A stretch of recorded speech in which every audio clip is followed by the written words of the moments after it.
Your Majesty, what in the name of God is this? It's me, my head in a Nike sneakers. You have such a just, I don't know, your sense of humor. I think, I don't think people would realize how funny you are, actually. I know. I don't think well, I don't actually know what they think, but my sense is that most people have no idea that humor is such an important part of my life. It always was, even while at Versailles. I always loved to laugh and have fun with my friends. And at the Hameau, at the Trianon, we always had these really fun theatrical productions. My husband's younger brother and some of my friends in the court, we'd put, these shows together. It was always so funny. So today I was thinking of those days and I remembered, and so I thought I'd send you this. What do you think about it?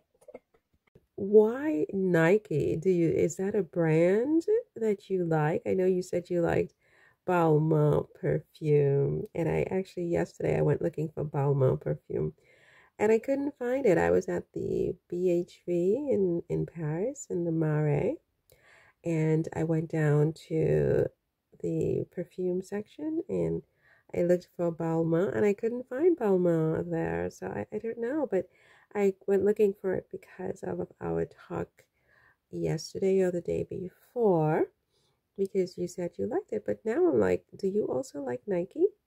I love Nike. I love Nike. I'll send you another picture right now. You like it? Your Majesty, that is historically funny. I love it though. Oh my gosh, that is so you. Thank you. I love sneakers. I wear sneakers a lot, and just it's just so fun to be in this realm and to be able to just wear what I want and do what I want. And I just think Nike is so cool. In my day, we didn't have sneakers, obviously. So I've had to wait many centuries to be able to enjoy this look. But yeah, I wear this very, very often in my travels these days. Here's another shot of me wearing my socks and my sneakers. I love these high tops. These are probably my favorite high tops ever. I just think you are just amazing. To this day, you are still known as a fashion icon. I'm sure you know that. And it's funny because in a real way, your love of fashion is the reason that you were literally murdered because people thought you Exactly right. That's exactly right. I was murdered because they thought I was, profligate and I was extravagant and I was, a fashion, I don't know, a fashion whore, basically.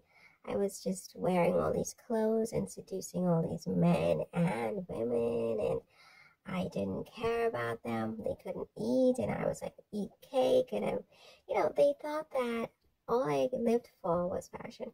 But in fact, that's not true. I did love fashion. I came to love fashion in the sense that initially I wasn't even interested in fashion, and I think I've told you that before. But I think that, as I told you, um, I was shaped and I was formed by the senior members of the court. This was a brand, Versailles was a brand that preceded my husband and I.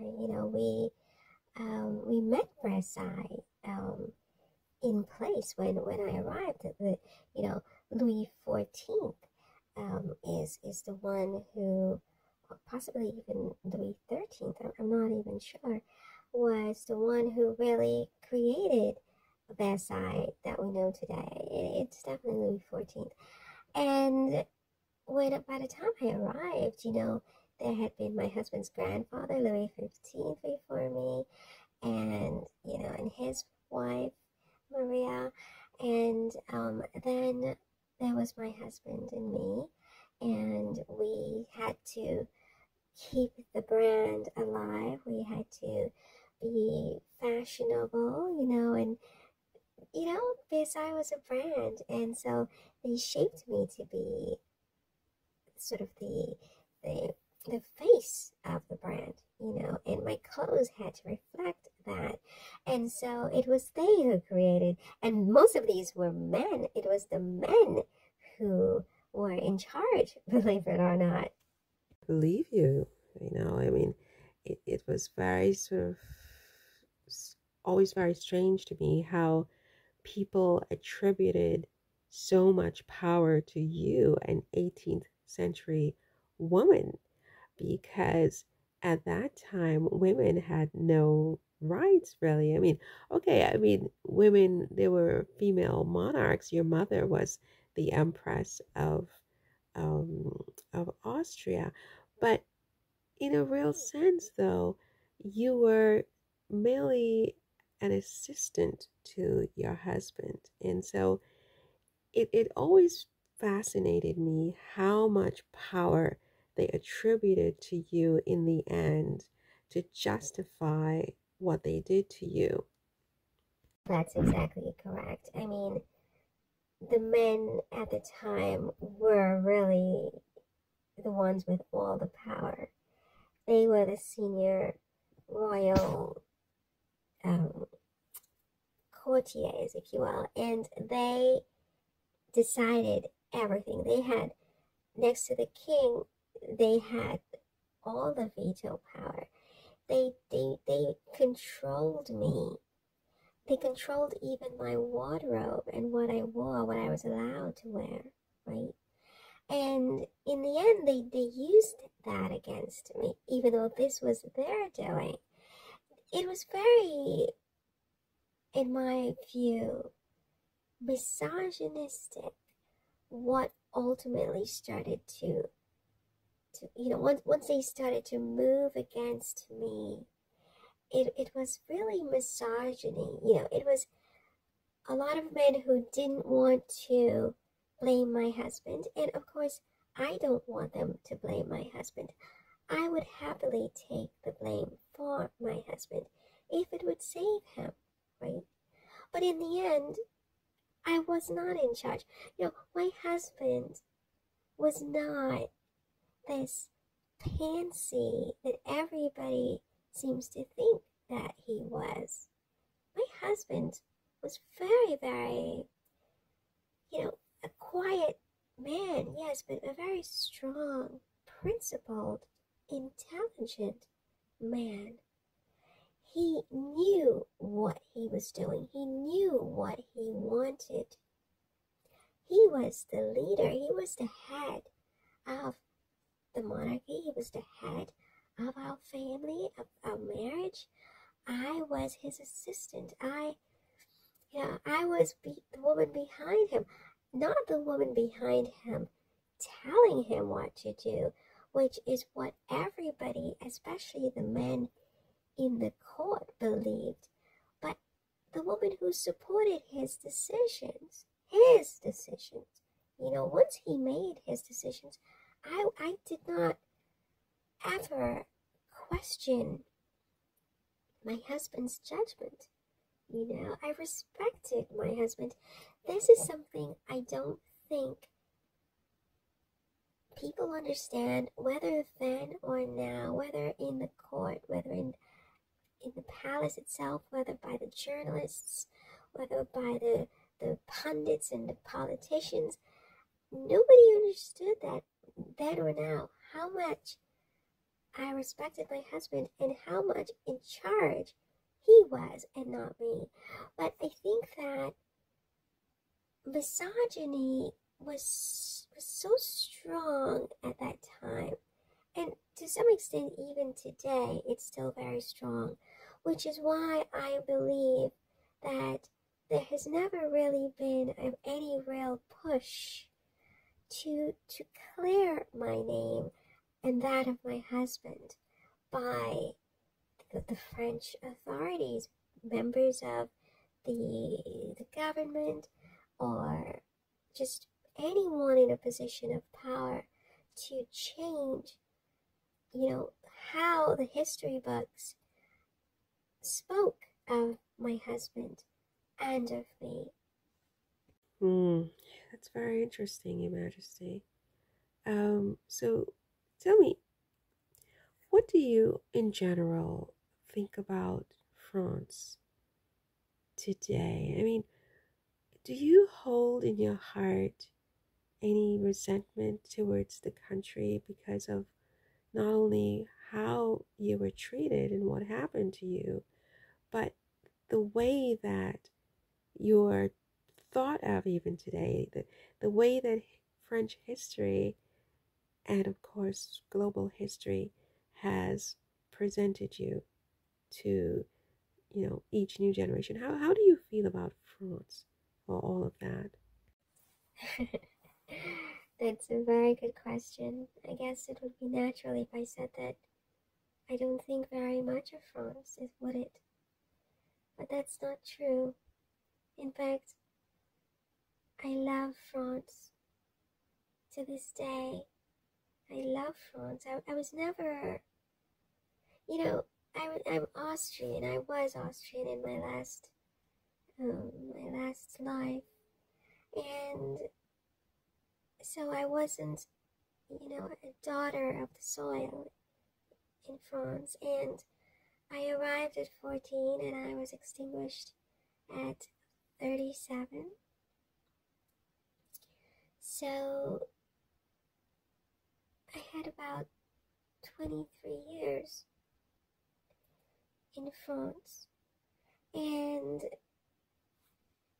that was the majority of my life was spent in France as queen, because I left my own country at 14, and I was queen for about 20 years or so, because when I first arrived, obviously my husband was not yet king.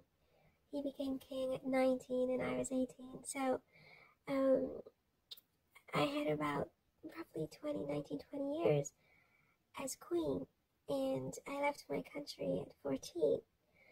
And of course, even though I was 14, for 5 or 6 of those years, I was a baby, basically. So, I didn't really know Austria as well as I knew Versailles and France. And so to me, in a very real way, France was my real home, you know? And it was my country. I was after all queen of this country. And yes, with that came a lot of responsibility. And yes, perhaps I made some mistakes in terms of how I responded when things started to, when the tides were turning. But I cannot lie and say that I'm thrilled about how I was treated by many, many segments of the French population. The political segment, the journalistic segment, by just women, not standing up for me, turning against me in that way. The misogyny from certain men was hard, and it was terrible. Actually, I can't lie. It was absolutely terrible. So does it mean that you hate France now? No, as I said, I love France, and I come to France all the time. Versailles, I walk through those halls all the time, and I watch people just, going through the palace and the Hameau and the Trianon all the time. I mean, I don't remain there fixedly. I travel a lot to other parts of the country. And it is such a beautiful country. And even from my perch in my realm now, I would say that I think that France is the most beautiful country on the earth today. And I love the French people, and I find them to be, of course, very, very complicated. And I do try to be sort of cautious, but I love them, and I love the culture. I love the food. I love the fashions. I don't love the politics, and I certainly don't love the way that they have allowed me to be portrayed in history without finding that balance and the truth in presenting, especially to the children of this country of France, to know me as I really was, and not these caricatures and this horrible monster that in my life was so painful, and now in my death I watch and I listen, and it just makes me weep sometimes, because it's so unfair that I believe I was a good person, and I tried to be a good queen. I did make some mistakes. I never ever said let them eat cake, and I always loved this country. I was faithful to my husband, and he was faithful to me. We loved each other then, and we will always love each other. And we both love France. We both love France very, very much. And Do you think it could ever change, Your Majesty, where the the government or the Ministry of Education would literally demand a change in how you are taught, your history is taught to the French people? I mean, after all, when you really think about what was done to you, the way they dumped your body into that mass grave, children don't even know that. I didn't know that until a few weeks ago.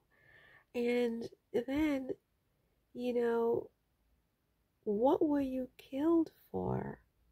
Because you were a lover of fashion? I mean, because you liked Nike sneakers? I mean, it's just insane that the charges against you were so flimsy, in my opinion, and you were beheaded for that. Imagine, you're beheaded because you spent too much on your fashions. I know. Yes, they said I spent too much on my fashions, but there were other charges as well. They said that I had molested my child, Louis Charles. No, yes, Louis Charles.